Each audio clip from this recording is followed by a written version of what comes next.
Olá, mulheres de todo o estado de São Paulo, dos 645 municípios paulistas. Está no ar mais um episódio Mulher Pode, um podcast que tem a iniciativa do PL Mulher aqui no estado de São Paulo, para a gente conversar com mulheres que têm mandatos, que são líderes do PL e que atuam com a voz conservadora da direita, defendendo causas legítimas de apoio à família. E hoje eu estou aqui para conversar com a vereadora Sonaira Fernandes. As pessoas conhecem a Sonaira aqui no estado de São Paulo porque ela foi a primeira secretária estadual da mulher aqui no estado, um compromisso do governador Tarcísio que cumpriu quando foi eleito governador aqui no estado de São Paulo.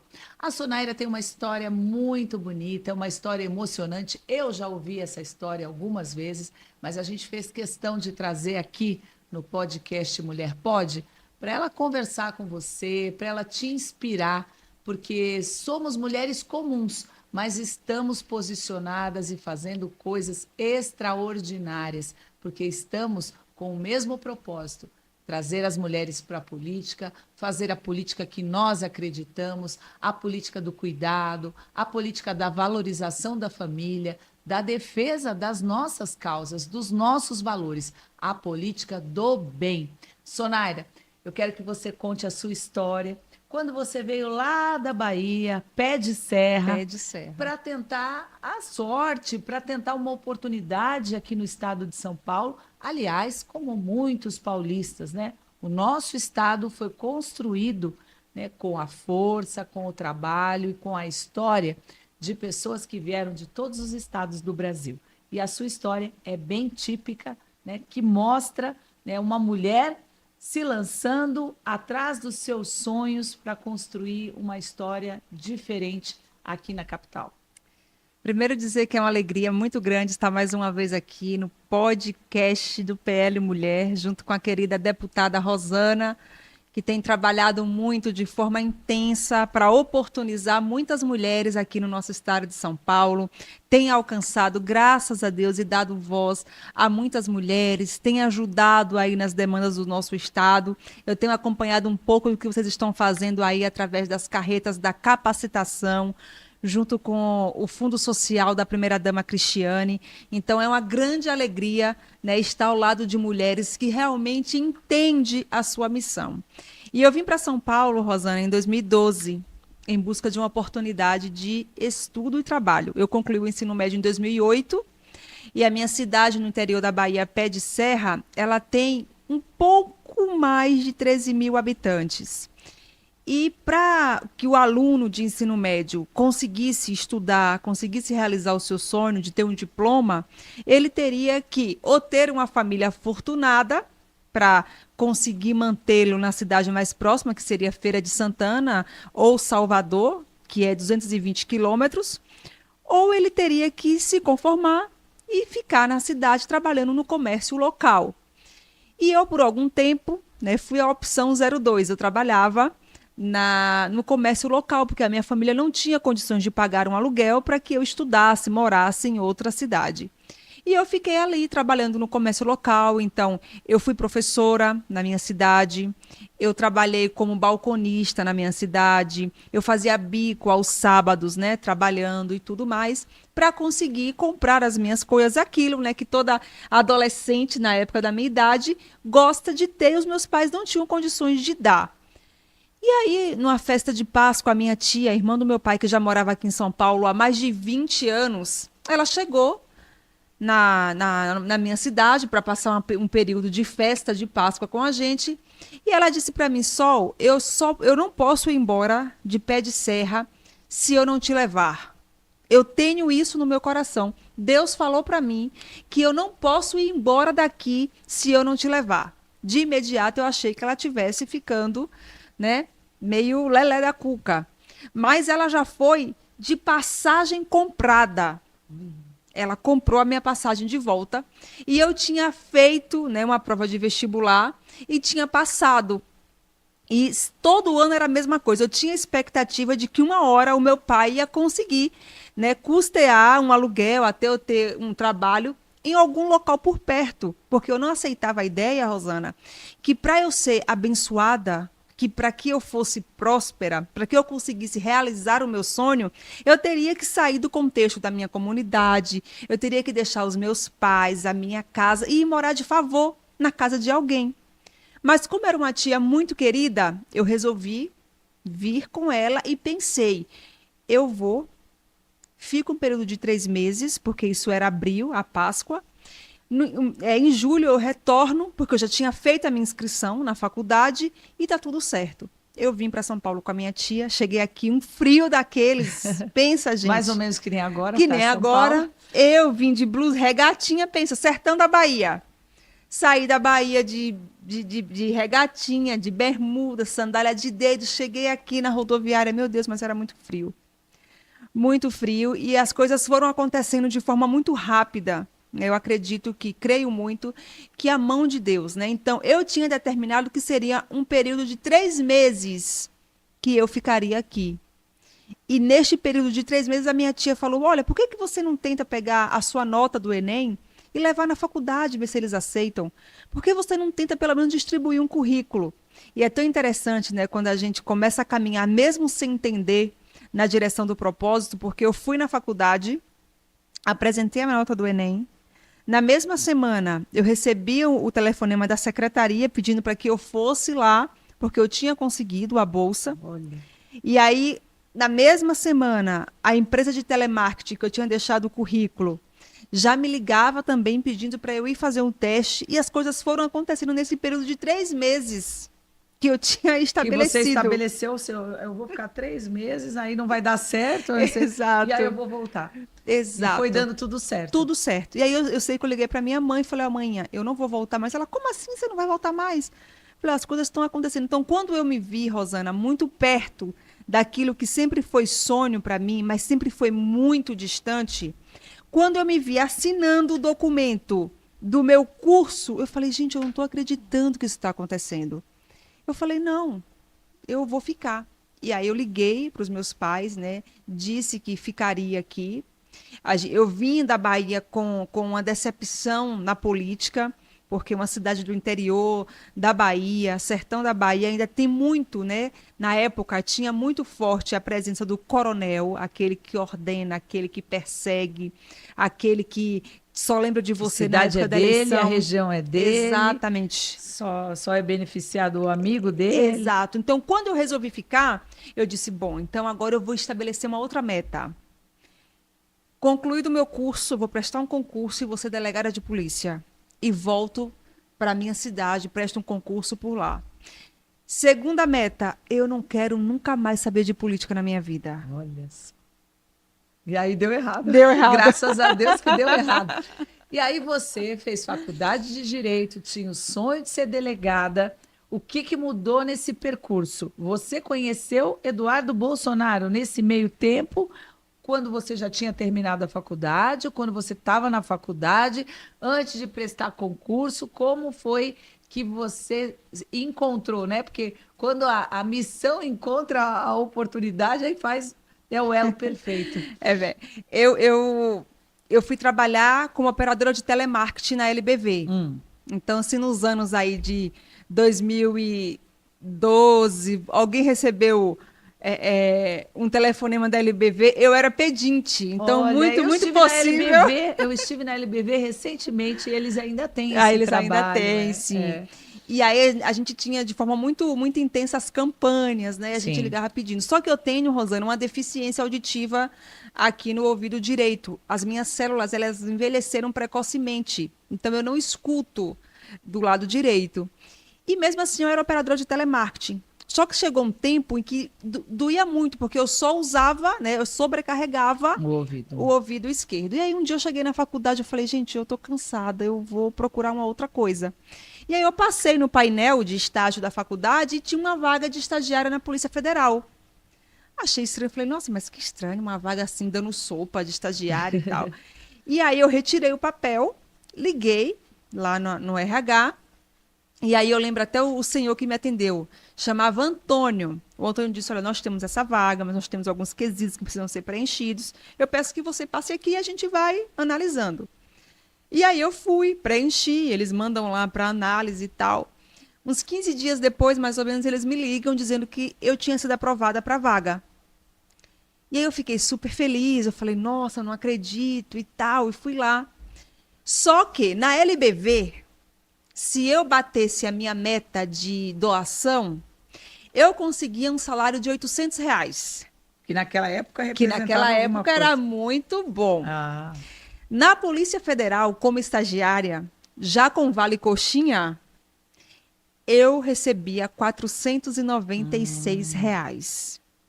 Na hora que eu vi aquilo, nossa, uma decepção. Falei, não dá, você fica imagina a inviável. estagiária na Polícia Federal? Imagina, né? A minha tia era mãe solteira, tinha 2 filhos e nós morávamos de aluguel. Falei, não dá, gente, é inviável. Eu cheguei em casa chateada e tal. Eu lembro que eu cheguei, a minha tia estava na pia, assim, lavando louça. Eu sentei, fiquei conversando com ela. Eu disse assim, tia, apareceu uma vaga muito boa de oportunidade para mim. Ela, poxa, que legal. Eu falei, mas para mim, no momento, é inviável. Ela deixou a louça na pia, virou assim, falou, mas por que inviável? Eu disse, olha, na LBV, se eu bato a meta, e eu entrei, Rosana, na LBV e eu já bati a meta. Ah, mas com esse sotaque, né? Não é verdade? Eu entrei. Já começa assim, é agradável, né? O seu jeito de falar já é Uhum. agradável. Tem pessoas que têm empatia na voz, na Sim. presença, né? Você é muito empática. E aí eu bati a minha meta. Então era R$ 800. E aí eu disse para ela, não dá, tia. Ela falou, Som, mas você não. Eu me lembro perfeitamente das palavras da minha tia. A minha tia era uma mulher de muita personalidade, de muita fé. E aí ela virou para mim e falou assim, mas você não sabe o que Deus pode fazer através desse pouco. Você não sabe as portas que Deus pode abrir. Sim. Você não sabe as oportunidades que Deus pode te dar através desse pouco. Então, assim, ó, aceita que eu seguro a onda aqui. Eu olhei para a cara dela de novo e pensei que ela estava ficando, mas aceitei. E aí eu me lembro que quando eu cheguei, eu trabalhei na Deleprev, Delegacia de Crimes Previdenciários. E aí eu recordo que quando eu cheguei, a chefe do cartório me convidou para conversar comigo e tal, e ela pegou uma pasta gigante assim, e ela falou, senta aí, agora eu vou ver com quem eu vou colocar você para trabalhar. E ela foi folheando aquele livro, folheando, folheando. Eu não vou te colocar com esse, não vou te colocar com esse aqui também não. Aí ela passou e voltou e falou: Ah, já sei. Eu vou colocar você com o Eduardo Bolsonaro. Eu nunca tinha ouvido falar de Bolsonaro na minha vida. Isso Em era o ano de 2013. 2013. Eu nunca tinha ouvido falar de Bolsonaro na minha vida. Achei o nome impopular, assim como o meu, né? Bolsonaro não é popular, Sonairo. Eu falei, bom. E aí era uma sexta-feira, ele não estava, o Eduardo estava de folga. Ela me levou na sala e falou: tem esses documentos aqui, eu preciso que você olhe o número no documento, olhe aqui nessa cartilha do inquérito e vá anexando. Quando o escrivão chegar, ele vai conferir. E eu fiz isso quando eu cheguei na segunda-feira. Eu trabalhava, eu estagiava à tarde. Quando eu cheguei na segunda-feira, o Eduardo já estava montando uma mesa, providenciando um computador para mim e tal. E ali a gente foi ficando, fomos construindo uma amizade. Ele foi me falando quem era o pai dele, né? Ele foi, enfim, o meu primeiro livro de direito foi ele que me deu. Um dia ele chegou eu chegava sempre cedo na delegacia e um dia ele chegou e me viu eu fazendo uma atividade olhando pelo celular, na época um Samsung. E aí ele falou, nossa, tá fazendo plágio já, acabou de entrar na faculdade, já tá plagiando. Aí eu falei, não, eu tirei foto aqui do Vadimeco e tô pegando alguns artigos. Ele, pô, você não tem um VAD? Eu falei, não, ele me deu um livro.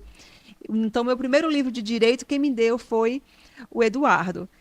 E aí a gente foi construindo uma amizade. 2014 foi a primeira eleição dele como deputado federal. E como é que ele era nessa época? Ele já despontava assim como uma pessoa que seria um grande líder na política? Na época, para as coisas de política, eu lembro que era sempre muito sério. Então era muito diferente a visão do Eduardo da visão que eu trazia da Bahia. Porque eu via na Bahia muito a política de assistencialismo, de Sim. pouca oportunidade.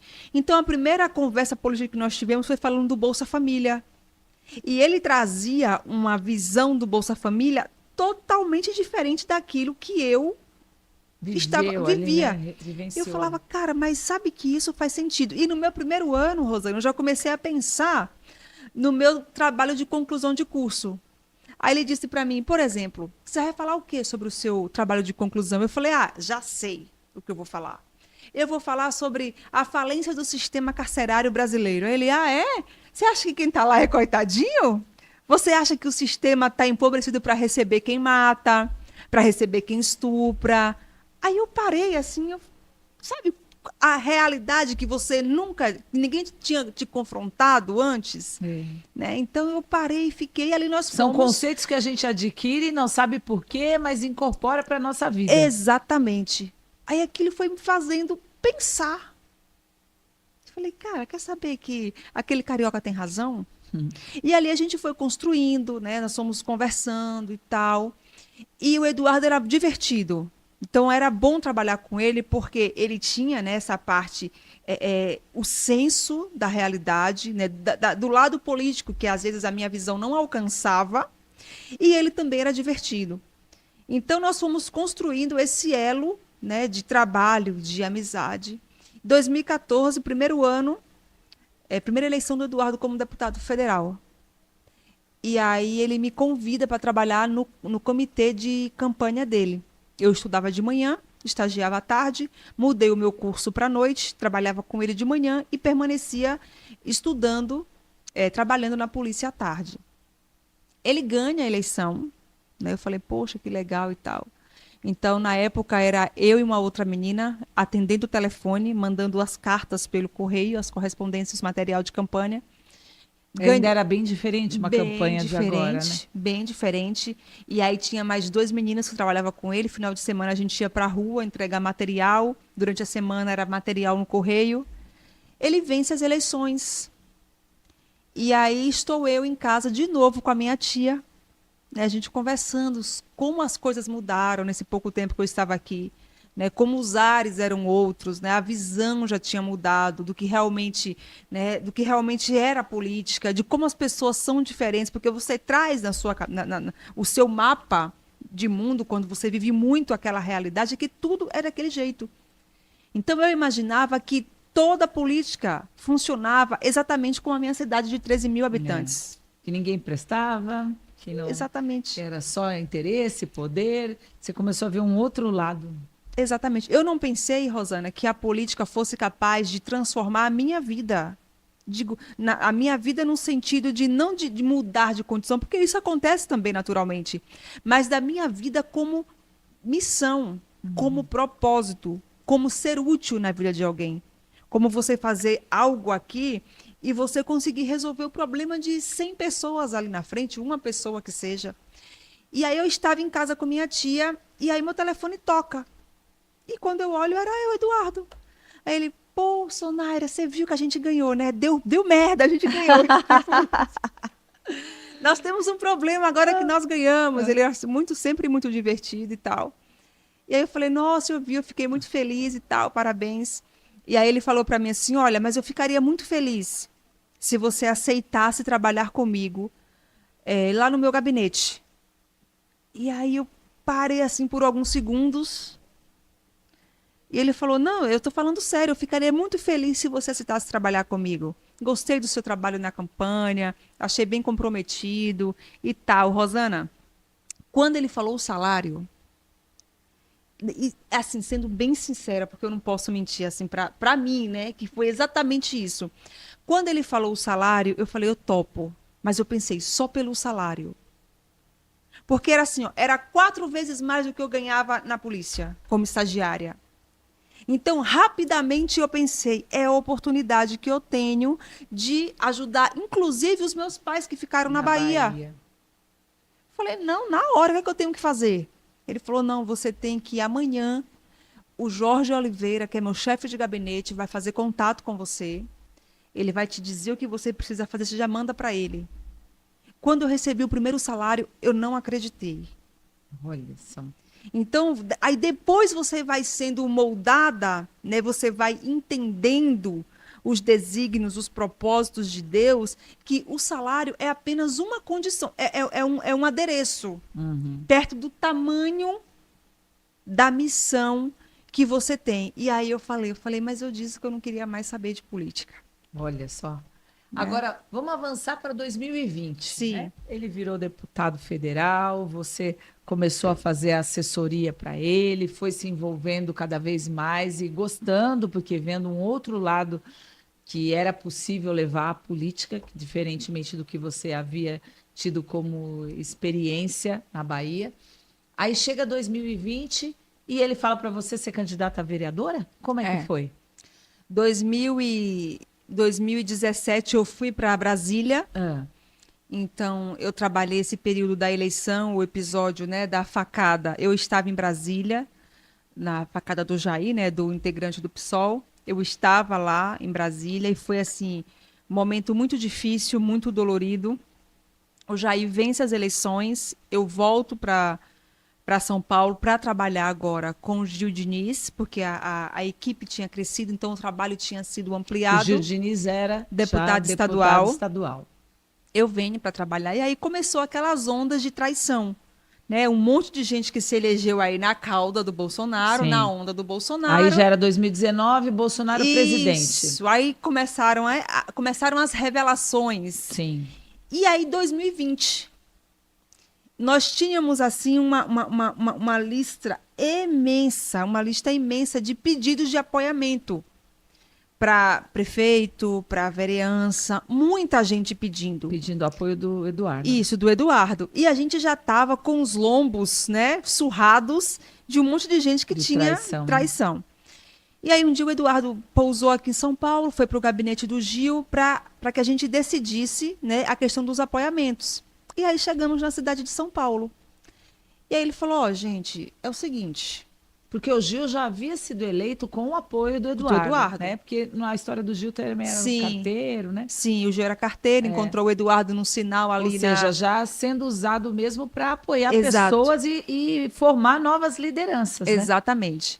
E aí eu estava nesta reunião, terminei de falar e tal, ele parou, ficou olhando assim para nossa cara e falou, ó, vocês eu não sei, mas a minha candidata a vereadora aqui em São Paulo é a Sonaira. Eu falei, eu?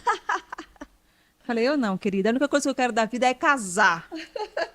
Já está bem encaminhada, então não me inventa nada para minha cabeça. Ele falou, não, vai ser você a candidata. Só que eu achei que fosse brincadeira dele. Não tinha nunca passado por Nunca, Rosana, nunca na minha vida.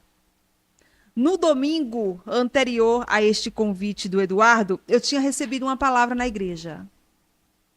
O Senhor falou assim para mim, ó, você vai receber um convite, você não recusa, porque é eu que estou mandando.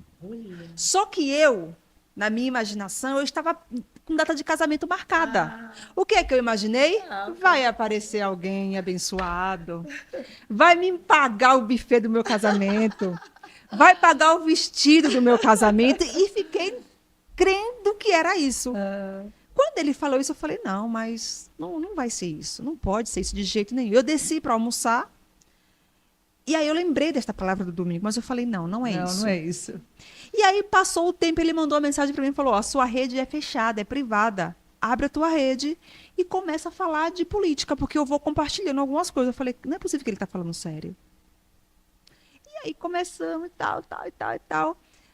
No prazo final, no último dia do prazo para filiação, eu me filiei no Republicanos. E aí nós começamos a fazer a campanha, Rosana. Era Pedro, Tiago e João no barquinho.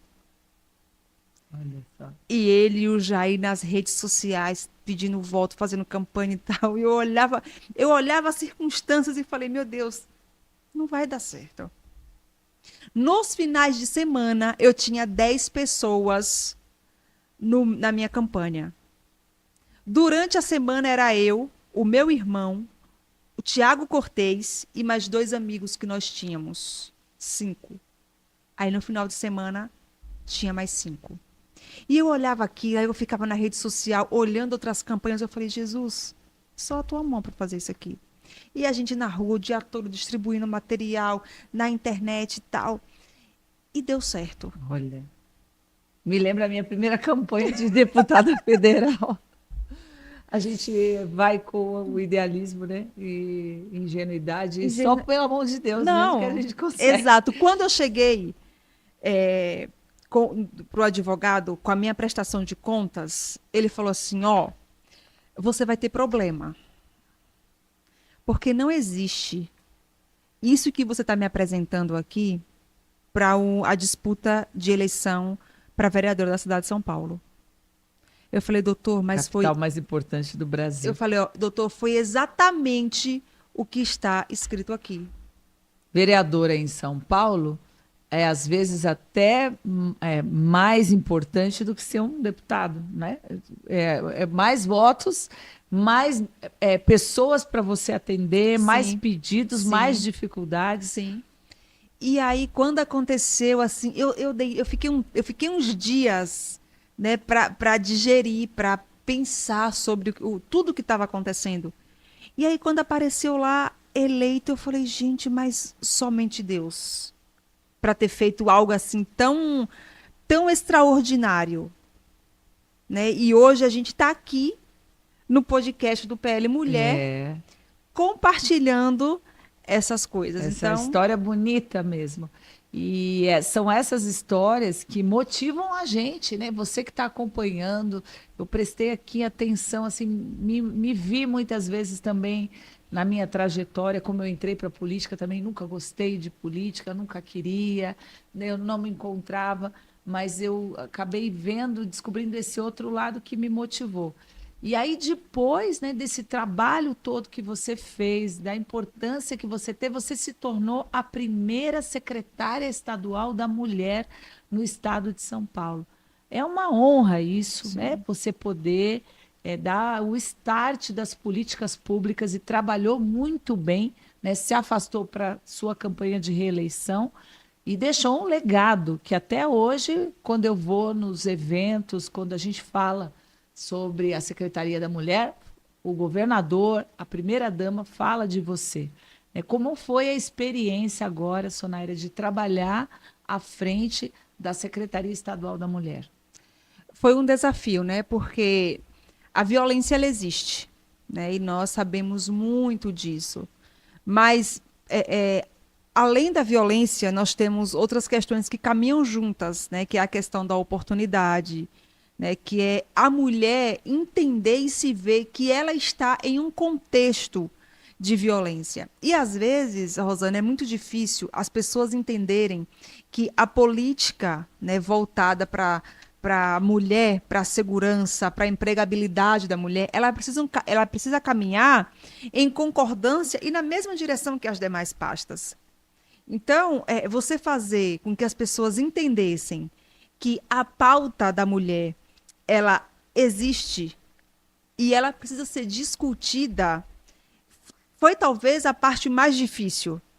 Você fazer com que as outras secretarias entendessem que agora nós temos uma secretaria que vai cuidar de forma muito especial das demandas, era muito difícil, né? Então, e junto com isso, a gente tinha todo o ataque, né, que a extrema-esquerda fazia e continua, de vez em quando, né, jogando algumas coisas aí. Quando eu assumi, de vez em sempre, é verdade, jogando algumas coisas. Então, eu tive deputada aqui da Assembleia Legislativa que me chamou de totem.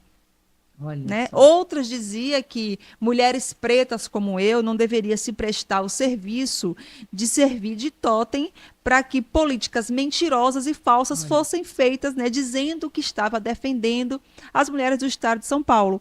Então, o ataque, às vezes eu gastava muita energia, né, me defendendo do que eu poderia somar para estar de fato trabalhando. Mas mesmo com todo ataque, nós fizemos muito, porque era uma pasta recém-criada. Nós estruturamos a secretaria em 3 eixos, que foi empregabilidade, segurança e saúde. Trabalhamos de forma transversal com as outras pastas.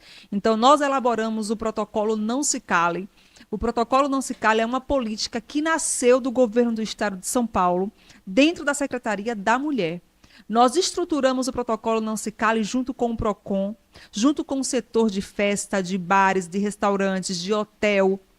Hoje, todo evento que acontece na cidade de São Paulo e no estado de São Paulo, no Brasil, ele precisa estar devidamente enquadrado dentro do protocolo Não Se Cale. Os grandes eventos que acontecem, eles precisam se projetar para que tenham o atendimento do protocolo Não Se Cale. Você vai no restaurante, você sai para almoçar com sua família, você vai lá no banheiro, em qualquer lugar, está lá o cartaz do Sim. protocolo Não Se Cale. Então, essa foi uma política que nasceu na minha gestão dentro da Secretaria da Mulher. Então, nós tivemos a mulher, o crédito da mulher empreendedora, nós entregamos, deputada Rosana, no mês de março, em comemoração ao mês da mulher, nós entregamos 12 casas da mulher paulista, um total de 55. No mês de março, nós entregamos 12. Essas casas são equipamentos que recebem a mulher vítima de violência junto com seus filhos. Então, nós fizemos uma parceria com a Defensoria Pública, com a Ordem dos Advogados e com o município para estruturar esta casa para que ela esteja, de fato, apta a receber essas mulheres e dar o direcionamento. Então, nós temos políticas, né? Nós temos alguém que pense nessas violências, no que a mulher de fato sofre. Além disso, nós elaboramos fóruns, seminários, nós fizemos cursos de capacitação para as muitas mulheres no Memorial da América Latina. Então, a gente tentou, né, mostrar que não é militância, que não é ideologia. Isso também a gente sabe fazer se precisar. Mas nós também temos muito trabalho para entregar. Que linda a sua história, Sonaira. E o quanto eu sou orgulhosa de ter você à frente do PL Mulher aqui na capital. Uma mulher que não se vitimiza, que está sempre lutando. Eu vejo suas falas na Câmara Municipal, né, se colocando como uma mulher forte que venceu. A gente viu a sua história. Você não se acovardou por causa da condição que você tinha, você arriscou, você foi uma mulher corajosa. E se hoje você colhe os frutos, são esses frutos resultados do seu trabalho, que é um resultado que é seu. E o quanto você hoje contribui para que outras mulheres sigam também essa trajetória, né? Você é uma mulher que inspira.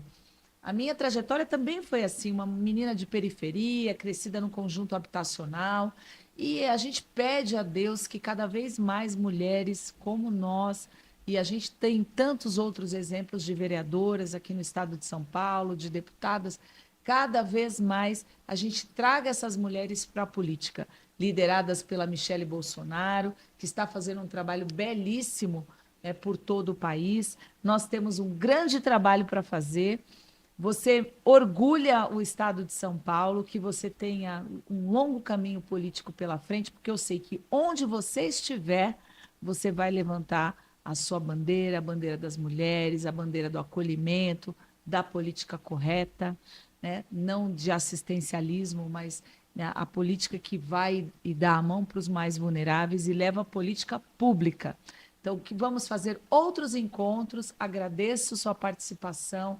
Deixa aqui uma mensagem para as pessoas do estado, para as pessoas da capital, a tua página, o teu endereço, como as pessoas podem entrar em contato com você. Eu que agradeço mais uma vez a oportunidade.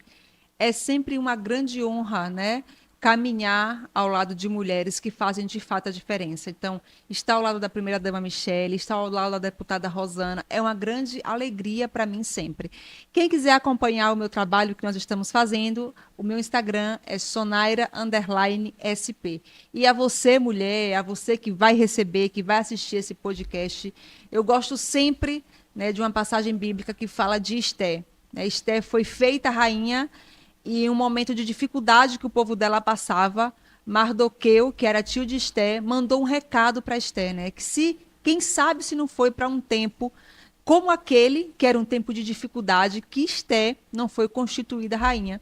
E ele completou dizendo que se Esté se acovardasse, Deus levantaria outra pessoa para fazer, mas que não haveria livramento para a casa de Esté. Então, não importa o tempo de dificuldade que a gente esteja vivendo, o tempo de dificuldade que você esteja atravessando, que o Brasil está passando, eu sempre tenho no meu coração, a tempestade revela quem é quem e a tempestade revela quem somos nós. E quem sabe se não foi para um tempo como este que Deus levantou você, mulher, que Deus levantou você mandatária. Então, muito obrigada e que Deus abençoe. Amém. Obrigada, querida. Seja muito bem-vinda. Em outras vezes, em outros podcasts, a Sonaira está trazendo pessoas também que são líderes, mulheres que fazem a diferença, que trabalham com a causa da pessoa com deficiência, do autismo. Esse espaço é um espaço das mulheres, é um espaço do PL Mulher para você contar a sua história. Se você é vereadora, se você é presidente municipal, né? Nós temos 645 municípios no estado de São Paulo. Se você é presidente municipal do PL Mulher, se você é uma liderança de direita conservadora, quer participar com a gente, manda um recadinho, a gente vai marcar com você, porque a nossa missão é trazer cada vez mais mulheres para a política, porque nós, mulheres, fazemos a transformação de verdade na política, na nossa cidade e no nosso país. Um beijo e até o próximo Mulher Pode.